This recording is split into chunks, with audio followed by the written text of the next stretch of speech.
खबर शामिल करते हैं फौरटबाज से। हमारे रिपोर्टर एहसन शहजाद जोया की रिपोर्ट के मुताबिक फौरटबाज टीएमए एहलकारों का रेडी बांध पर तशद्दुद।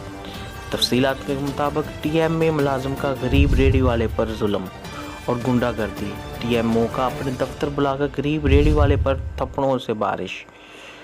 मोहसन रेडी वाले का कहना था, हाफिज नान मुलाजिम टीएमए ने मुझे थप्पड़ मारे और टीएमओ ने गलीज गालियां निकाली और कहा इस पर चरस डालकर पर्चा दे दो।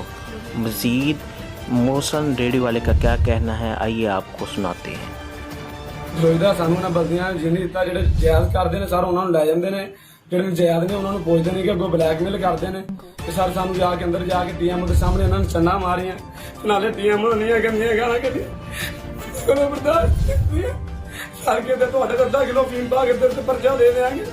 सर मैंने उत्थे मुलाजम दर्जा चरम दा हाफिज नाम का नाम है, उन्हें मैंने चंडा मारियां टीएमओ के सामने। सर मेरी बड़ी बेइज्जती की, उन्हें धक्के मार के दफ्तर चों बाहर कढ।